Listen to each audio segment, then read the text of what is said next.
18349997有人投訴老公係嘛？你好嘛？阿姨，你好啊，你好。 Hello， 你好。阿姨麻煩你大聲少少下。係啊，你好啊。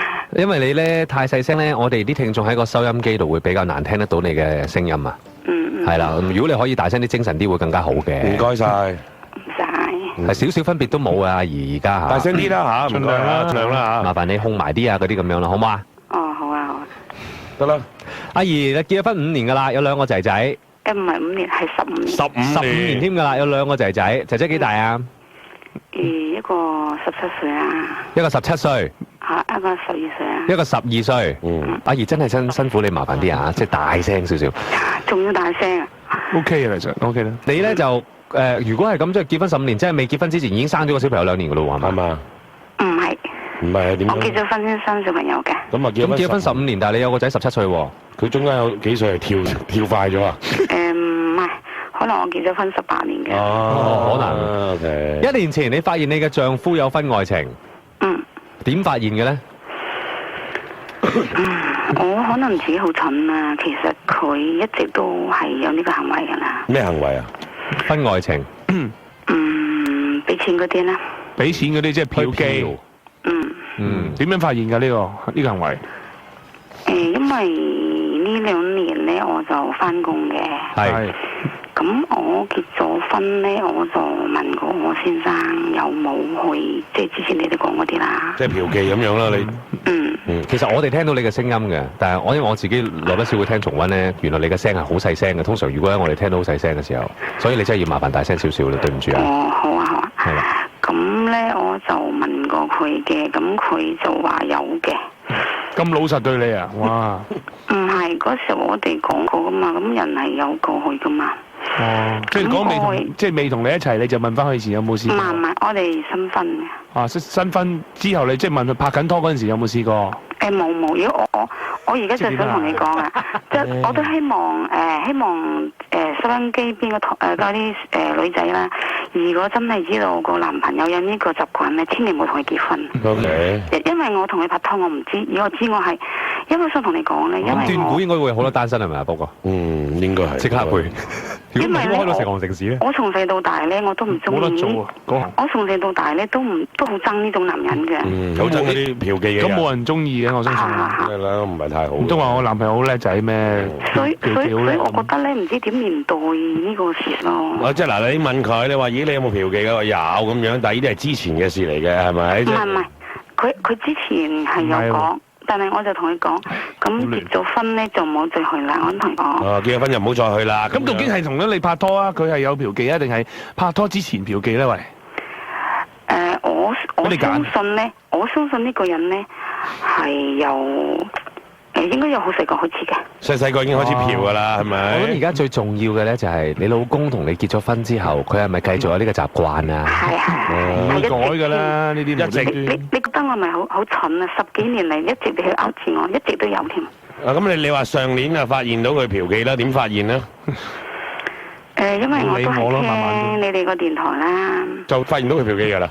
佢打上嚟啊！有日我嫖妓啊咁啊。唔係，我唔係，我冇打得上你哋嗰度。係啊，咁點發現啊？就咁講啦。你話俾我哋聽啊。因為佢咧呢2年咧越出街越夜啊。越夜。咁佢就講咗好多大話我啦。佢講咗好多大話我。咁初時咧，佢就話去自修咧，有時去自修。自修啊？即係進修啊嘛。公司要嗰啲進修。咁去進修完啦，佢都停咗啦，佢都仲繼續去。其實佢講緊大話啦，已經講咗。可能我同佢結婚到而家就講足大話到而家。咁總言之，你跟住後來你懷疑佢，跟住你問佢係咪有嫖妓，佢就認咗啦。我都好辛苦先捉到佢嗰陣，佢唔認啊。佢唔認，咁你點捉啊？佢嗰晚可能翻得好夜啊。咁我翻得好夜咧，咁我覺得佢又咁夜啦，咁我叫佢幫個仔打開個窗，我就瞓緊覺，我就未瞓熟嘅。我自己攬唔起床嘛。咁佢就應咗我咧，佢就喺廳嗰度。咁我就你明唔明佢講咩？佢又應咗佢啦，咁佢又走咗去廳嗰度。邊個走去廳度？個老公啊，個仔係嘛？我喺廳嗰度，個仔瞓咗覺12點幾啦。你個廳度個仔瞓咗覺。咁我就我叫我個先生幫我個仔仔打開個窗嚟，我唔親佢。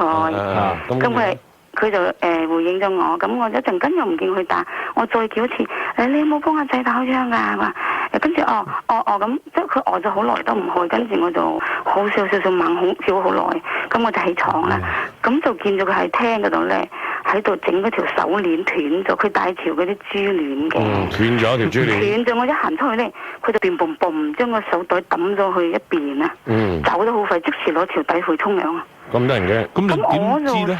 我同我先生結婚咁多年咧，可能我自己冇留意咧，顧住湊小朋友啦。第一次發現佢咁驚，好似做賊咁。咁我就開始懷疑佢可能有問題。原來嗰條珠鏈唔係珠鏈，嗰條珠鏈係手嗰啲一粒粒嗰啲咧。係咯，咪就係斷咗啊！咁斷咗點可能你會聯想到佢去嫖妓嘅咧？俾人扯斷啊？唔係，有啲菌係好似珠鏈佢個神態珠鏈球菌啊嘛，你冇聽過咩？佢神態做賊咁，佢都係去俾啲女人扯斷嘅，事實係。咁但係你都話咁我自己有權斷噶嘛？阿哥，你不如重點話俾我哋聽，你點樣捉到佢嫖妓啊？係啦，你講啦，唔使中間咁多過程㗎啦。我嗰晚咧，咁我就嗰晚自從嗰晚佢個神態話咗俾我知，好似有問題。咁我就嫖妓樣啊個神態？唔係啊，斷珠鏈啊。唔係斷珠鏈，同埋個神態好驚。着住條底褲樣珠鏈樣啊，個樣啊，成個即係好緊張啊。佢好驚，好似假燈啊。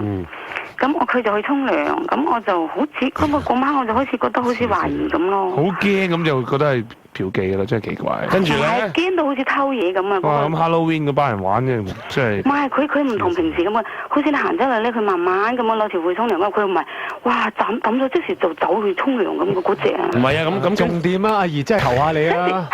跟住你話俾我聽啦，你唔該你啦。跟住我就冇乜懷疑，跟住我瞓覺啦，但係我瞓嚟瞓去都瞓唔熟啊！咁我就見到我先生瞓得好熟。好熟啊！咁我就起床啦，瞓唔熟啦。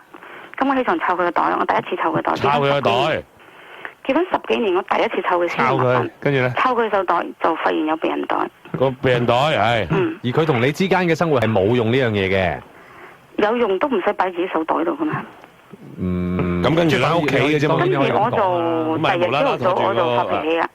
第二朝頭早發脾氣，我話你究竟做緊嘢？琴晚去咗邊？係新初定係點㗎？嚇？用過個避孕袋唔會用過咁新初，我意思係嗰個，譬如一盒可能有3個咁樣。唔係散裝2個嘅。散裝2個啊？跟住我就問你琴晚去咗邊？跟住話發脾氣鬧佢啦，即係有啲耳咧係直情唔敢鬧，就有啲耳咧好似流歪少少，揾啲嘢發脾氣咁啦。之後就起床，咁佢話你做乜嘢今朝？我話做咩你自己知啦。我問佢，佢話我冇做過咩喎。咁你望住我啦，佢望住我，佢撐到好大隻眼嚟望住我。佢話我乜都冇做過。咁我又捉得唔係好正啦，我話你乜都唔做過，但係我條氣正常。跟住佢翻咗工啦，翻咗工佢打電話問我，咁你做咩咁啊？你係咪發現我個手袋有2個避孕袋啊？我話冇喎，你手袋有2個避孕袋咩？咁我問佢。好冷靜。咁其實嗰2個避孕袋咧，佢話嗰2個避孕袋咧係人哋派俾人哋一夜情用嘅，佢咁講。咁我就行嗰度過人哋派咗俾我貪心，佢咁講。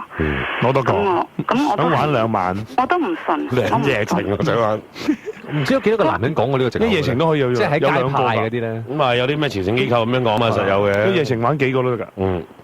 咁我就唔信，佢話你咁樣冤枉我咧，我用油都洗唔乾淨我個身。用油都洗點洗得油真係洗唔乾淨。係啊，用石油洗唔乾啦。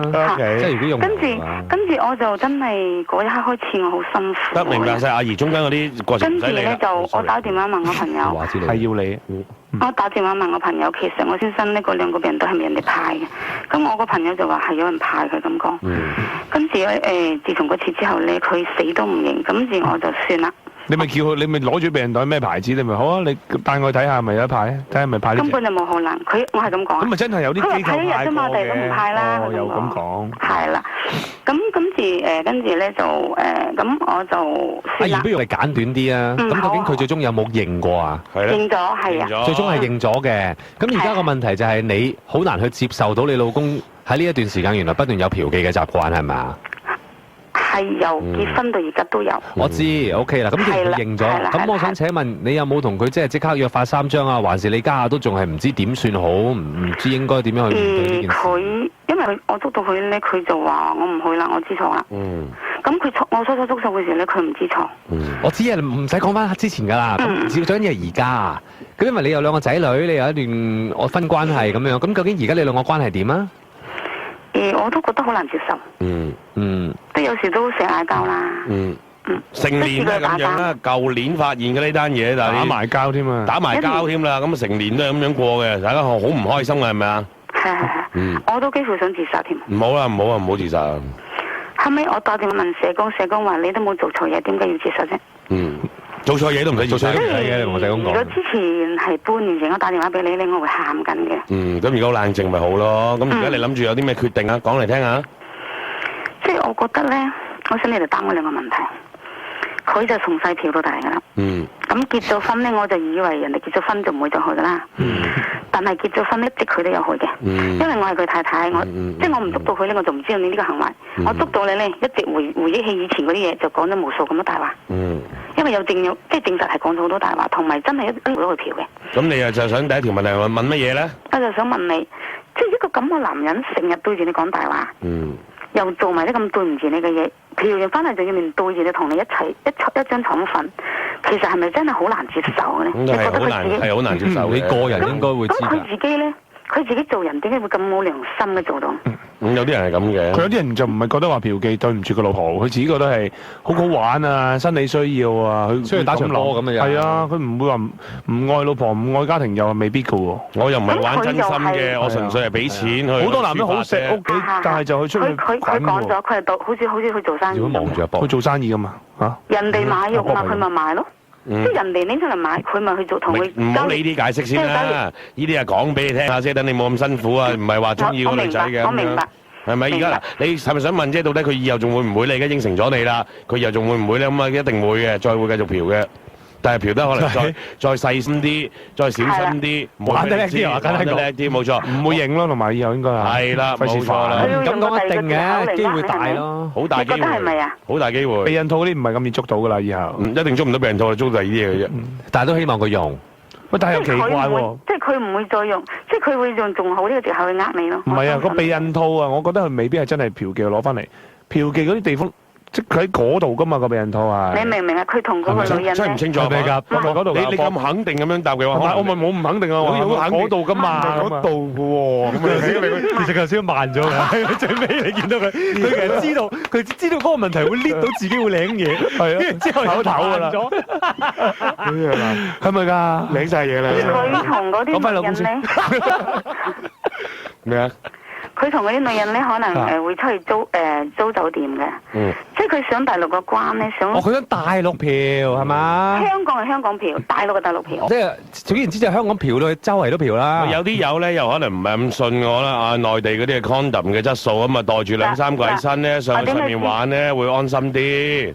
點解知啊？香港嫖咧就因為佢以前咧，因為我唔信佢，因為佢有個回鄉證啊嘛。係㗎。嗱，我話你再上大陸咧，因為佢去過㗎啦。我話如果你再上大陸，我睇呢個回鄉證咧有吸引咧，我當你去嫖妓，我就離婚。嗱，佢個身份證未換之前咧，佢係唔敢上去嘅。呢幾年一換咗個身份證，因為你冇得查啊嘛。等得好辛苦啦，真係。一次就上去㗎啦，04年開始上去㗎。幾年冇嫖咯喎，真係。check 到。因為我同你離婚，我話因為知道佢認咗，佢話我去揼骨嘅啫，我唔係去嫖。一定咁講。我唔信。好廢嘅男人講呢啲嘢就有。咁腳啫，即係當啲女人係傻嘅。佢同我講，唔係我用咗好大嘅方法，我要用到私家偵探去查佢先會認嘅。佢先認嘅，本來佢唔認嘅。你真係試過請私家偵探去查佢啊？佢話佢想揼骨，但係我唔信。唔係你係咪真係試過？你都唔中意答人問題嘅而，你係咪真係試過請私家偵探去探佢？唔係我問佢，你認到佢，你大佢啫嘛。如果你問佢，如果唔認，我係揾人去查佢，但係個費用佢全付我講咗。即係未查啦，即係查完佢仲要磅水啊？佢真係如果我查到你有嫖妓，我個費用你全付，我話即係其實你查都冇啊，我俾。喂，點樣都好啦，不如我哋講翻而家啦，我哋唔好成日翻返去轉頭啦。而家最緊要嘅就係，嗱，老實講啊，結咗18年婚噶啦，嗰2個仔女話大唔大，話細唔細。咁若果你老公而家同你好似好實牙實齒咁話，我以後唔去啦，唔成啦咁樣，咁啊，我諗你要諗嘅第一樣嘢就係，咁你對呢個家庭仲有冇存有期望啊？2個細路仔冇人照顧咯。唔係啊，你對呢個家庭有冇存有期望啊？其實我同你講啊，我真係冇乜信心啊已經。唔係呢個老公啊，所以我講家庭咯，成件事啊，你想唔想有頭家，想唔想有個期望啊？唉，真係好大件事。家家就梗係想有啦，但係你面對住一個咁嘅人，有冇一個家你話？冇㗎，佢嗱好老實講。你自己揀啦嚇，我當兩個衰嘢揀。一個嫖，一個出邊包女人，你揀邊樣？呢樣我都唔揀。冇啊！而家係咁樣嘅。因為我已經同你講咗，咁咪離開咯。到底我都好憎呢啲男人。佢兩樣都唔揀可以㗎，你可以揀離開佢㗎。咁啊，可以真係接受唔到，就算即係呢兩個咁嘅情況嘅，咁啊你咪走咯。即係但係你要諗一諗喎，兩個細路日後嗰啲嘅即係生活點樣喎？唔係話走就算喎。而家最大問題係呢樣啊嘛。走咗又會唔會你後悔咧？即係咪都始終都愛個老公？老公就除咗係中意玩女人之外，其他係咪都好錫你？你就自己諗咯。如果你唔後悔冇嘢嘅，你又搞得掂經濟嗰啲又。我又唔覺得後悔喎。一個人結18年婚，可以對住你講咁多大話，因為我搭隻腳出，我唔會後悔。都覺得好恐怖啦，同呢個一齊。你自己好好地因為你明唔明啊？我哋唔明㗎啦，唔係我哋明㗎啦，我哋明㗎，我哋明㗎啦。你唔明佢講到你明，唔係都希望你明一樣嘢，就係我哋唔係幫你老公啊，記住啊，你老公梗係唔啱啦。我哋而家幫緊你個大圖畫，就係希望你好好地考慮清楚，因為你兩個仔女真係唔係大嘅啫。咁至於呢個老公，其實佢嫖妓而家係當然錯啦嚇。咁而家翻到嚟，佢話肯改，咁呢18年嘅關係同埋呢兩個仔女，足唔足以你可以俾多一次機會個家庭去睇下，去觀察佢究竟會唔會改呢？即係如果你肯俾呢個機會呢，頭家就有機會去挽回。如果你唔肯俾呢個機會嘅話呢，咁究竟跟住之後嗰啲嘅工作啊、善後啊，應該係點做嘅呢？你就要好好地考慮清楚。呢個就係我哋需要講嘅，阿姨。好唔好？唔好意思，我哋因為夠鐘啦，我哋有機會再傾好唔好？好，拜拜。